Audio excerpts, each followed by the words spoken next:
Alright, welcome back to the shop. I really didn't expect to bring this set of Bernard pliers up again because these pliers have been getting a lot of attention lately. In Scott Crafter's channel and in Tubal Cain, Mr. Pete 222, he's a really nice episode on Bernard pliers and some really neat stories about the stuff. So I would encourage you to go check that out.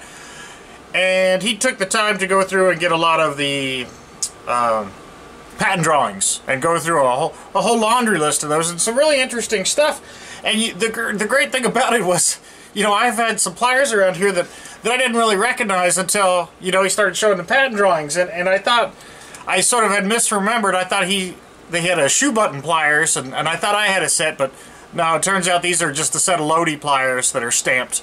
I got excited for a second and thought they were Bernard, but they're not. So anyway, but I was digging through my pile, and you know, and I found this other set of Bernard pliers, which is sort of like akin to a regular hole puncher, but it's got some other mechanism on there.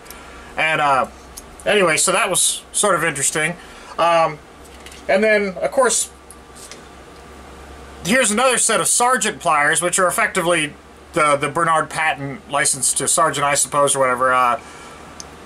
But these function really well.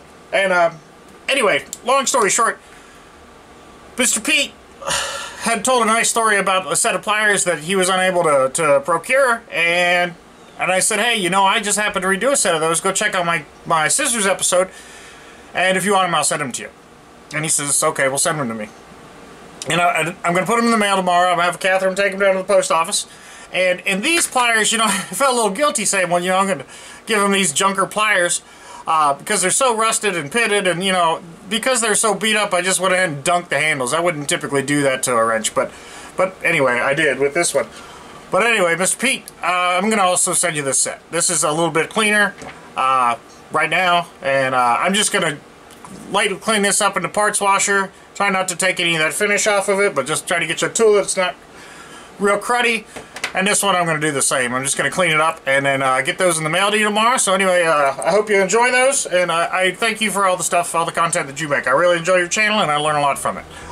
So anyway, I'm happy to get these to you, and today's episode will just be some time-lapse and some music of me cleaning this one up and, you know, rinsing this one down, so nothing too exciting, but let's get started.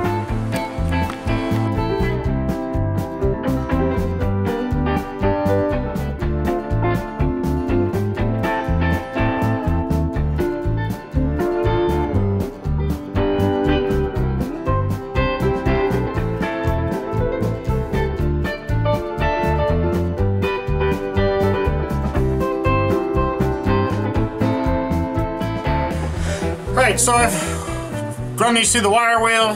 This one I touched with the deburring wheel, the fiber wheel, just a little bit to clean up the end and whatnot. And then taken some paste wax and wiped them down with paste wax, and then used some compressed air to blow off any of the residual wax. So anyway, Mr. Pete, these are the blue pliers you looked at earlier. Here's another matching set that are unmolested. These Bernards, I don't have the foggiest idea what they're for, but you know, hopefully somebody on your channel can figure out what these are for. And you know, just for good measure, here's another set of Sargent. I understand these to be baling wire cutters. And, you know, the patent drawings for these things, I know there were some oddballs in there, but I'm going to throw that in as an oddity because even though it's not a parallel jaw plier, it's going to share some of the same stamping techniques and whatnot. And I think this is pretty interesting. I think this is a neat tool. Because I think it's designed to keep in your pocket, and you know, the ergonomics and the usefulness and the utility of tools is important to me.